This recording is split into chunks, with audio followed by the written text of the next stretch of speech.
कभी कभी इंसान किसी से पहली बार मिलता है, मगर दिल में ऐसा एहसास जागता है जैसे ये मुलाकात नई नहीं बल्कि बहुत पुरानी हो। एक अजीब सी अपनायत, बेवजह एतमाद और खामोशी में भी एक गहरा ताल्लुक महसूस होने लगता है। बहुत से लोग इस कैफियत को आलमे अरवाह से जोड़ते हैं। इस्लामी तालीमात में आलमे अरवाह का जिक्र जरूर मिलता है, जहां अल्लाह ताला ने तमाम रूहों से अहद लिया था।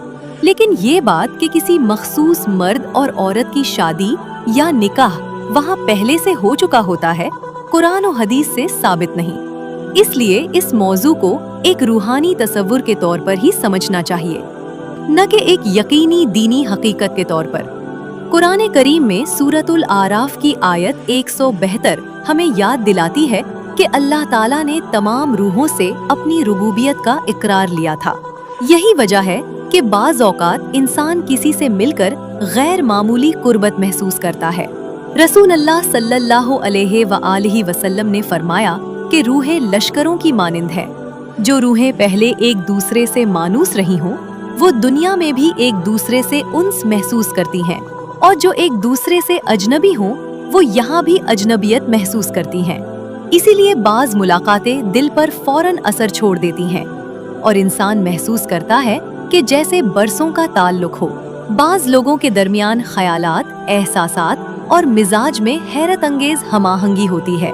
वो एक दूसरे को कम वक्त में समझ लेते हैं, एक दूसरे की खुशी और तकलीफ को महसूस करते हैं, और उनके दरमियान एतमाद आहिस्ता आहिस्ता नहीं बल्कि कुदरती अंदाज में पैदा हो जाता है।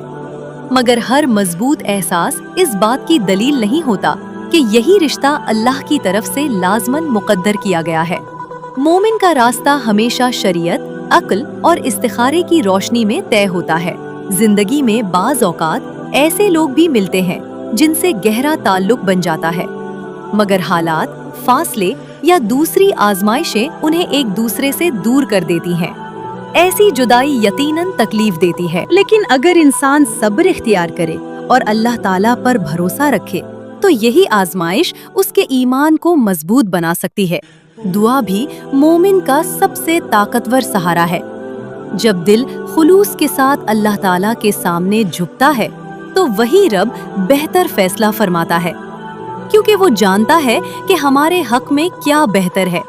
बाज़ लोग ख्वाबों में भी किसी खास शख्सियत को देखते हैं या बार बार उसका ख्याल आता है, मगर सिर्फ ख्वाब या एहसास किसी रिश्ते के यकीनी होने की दलील नहीं बनते। इस्लाम हमें ये सिखाता है कि हर मामले में अल्लाह ताला से खैर मांगी जाए और उसके फैसले पर राजी रहा जाए। अगर कोई रिश्ता वाकई हमारे हक में बेहतर हो तो अल्लाह ताला उसके रास्ते आसान फरमा देता है, और अगर उसमें भलाई ना हो तो वो अपने फजल से हमें उससे बचा लेता है। इसलिए दिल को लोगों के बजाय अल्लाह ताला से वाबस्ता रखना ही हकीकी सुकून का रास्ता है। याद रखिए, जो चीज आपके नसीब में लिखी जा चुकी है वो कभी आपसे छिन नहीं सकती, और जो आपके लिए नहीं लिखी गई वो लाख कोशिश के बावजूद आपको नहीं मिल सकती। इसलिए बेचैनी के बजाय दुआ, सब्र और तवक्कुल को अपना साथी बनाएं। अपने मुआमलात अल्लाह ताला के सुपुर्द कर दें, अपनी नीयत खालिस रखें और जायज़ कोशिश जारी रखें। यकीन रखें, अल्लाह ताला अपने बंदों के लिए बेहतरीन फैसले फरमाता है।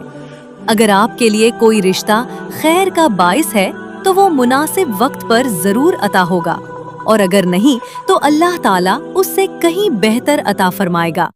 आखिर में अल्लाह ताला से दुआ है कि वो आपके दिल को सुकून अता फरमाए, आपकी तमाम जायज़ दुआओं को अपने फजल से कबूल फरमाए, आपको बेहतरीन नसीब अता करे, आपकी जिंदगी को ईमान, मोहब्बत, रहमत और बरकत से भर दे, और हर फैसला आपके हक में बेहतर फरमा दे। आमीन या रब्बुल आलमीन।